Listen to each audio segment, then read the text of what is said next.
Madame, monsieur, bonjour, vous les avez peut-être suivis, les Jeux Olympiques d'hiver, ou du moins le début. Nous reviendrons sur les 2 premiers jours de compétition officielle.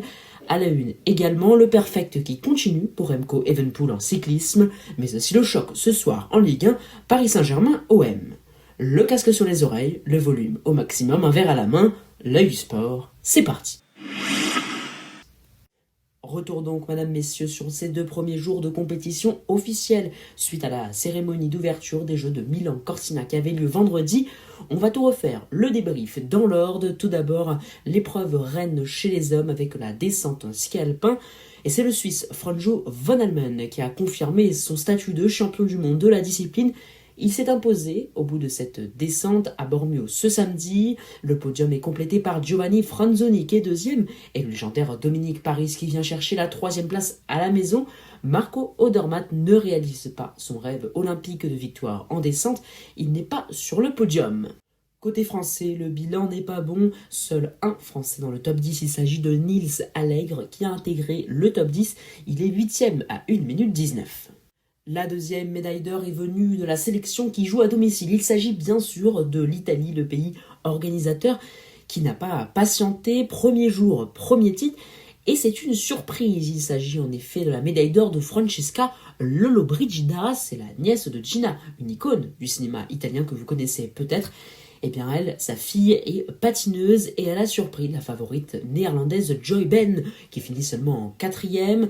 Un final incroyable en patinage de vitesse sur les 3000 mètres pour offrir cette médaille d'or en distance que l'Italie n'avait plus obtenue depuis les derniers Jeux organisés à la maison. C'était en 2006 à Turin. Lollobrigida avait décroché 2 accessites à Pékin. C'était en 2022, l'argent sur 3000 mètres et le bronze en mass start. Et elle a remporté l'or mondial sur 5000 mètres. Cependant, côté français, une grosse déception. La française Violette Brown a terminé 16e. Ce dimanche, 2e jour de compétition, et déjà de terribles images, notamment Lindsey Vonn, la championne états-unienne, qui avait décidé de participer aux Jeux Olympiques malgré sa blessure au ligament.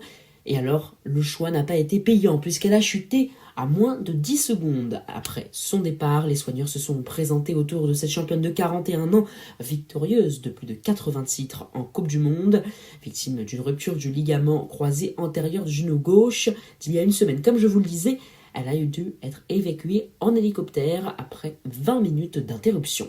Des sourires tout de même, on l'imagine, puisque c'est la coéquipière de Lindsey Vonn, Brady Johnson, qui a remporté cette descente. L'Allemande Emma Eicher et l'Italienne Sofia Goggia complètent le podium.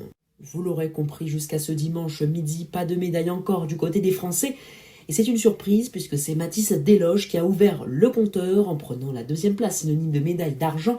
Derrière, le maître du ski de fond, le Norvégien Johannes Klauebe, durant l'épreuve du skiathlon. Le Français n'a donc pas pu rivaliser dans les derniers mètres, mais il a mené un très beau sprint. Lui qui avait coupé un virage à la mi-course. Il y a donc une réclamation des Norvégiens et des Russes, réclamation toutes deux rejetées. La première médaille d'or française et elle arrivait quelques minutes plus tard avec le relais mixte par équipe français. Quentin Fillon-Maillet, Lou Jean Monod, Julia Simon et Éric Perrault se sont imposés et m'ont remporté la médaille d'or. De très belles courses, notamment des 2 femmes, Lou Jean Monod et Julia Simon. Quentin Fillon-Maillet et Éric Perrault un peu dans le dur, mais pas de grand danger pour la suite.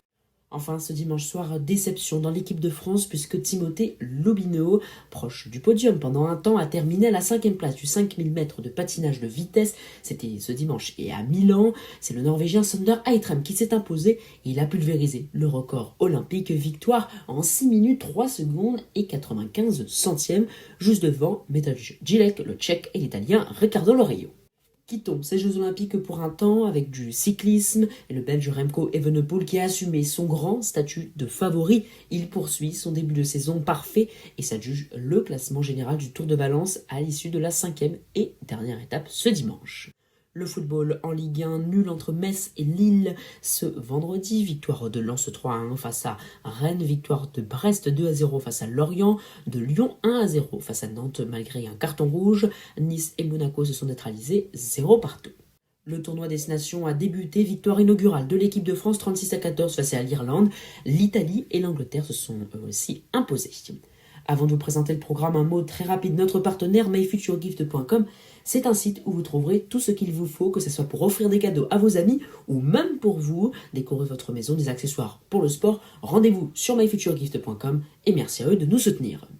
Le programme, je vous disais ce soir, le Classico PSG-OM. Le nouvel épisode, c'est le 3e cette saison, après la victoire de Marseille à domicile en Ligue 1 lors de la phase aller, la victoire du PSG au tir au but lors du Trophée des Champions.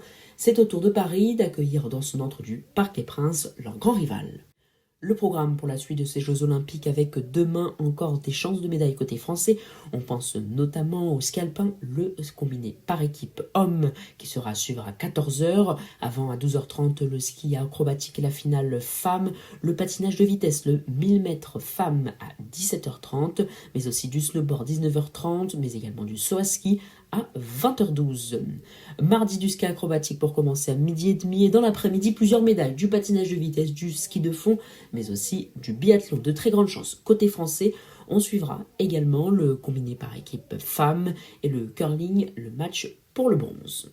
La finale, elle, aura lieu concernant le curling à 18h05 en luge, 18h34 le simple femme. Ça sera la finale également et la finale du saut à ski, ça sera mardi à 20h.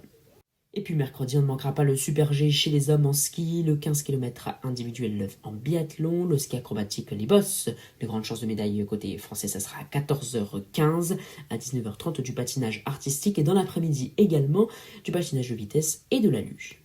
Voilà, vous savez maintenant tout. Merci beaucoup d'avoir suivi ce nouvel épisode. N'hésitez pas à liker, commenter, vous abonner, partager et nous retrouver sur notre page Instagram L'Œil du Sport. Je vous dis à très vite, rendez-vous mercredi soir pour un nouveau débrief complet de l'actualité sportive.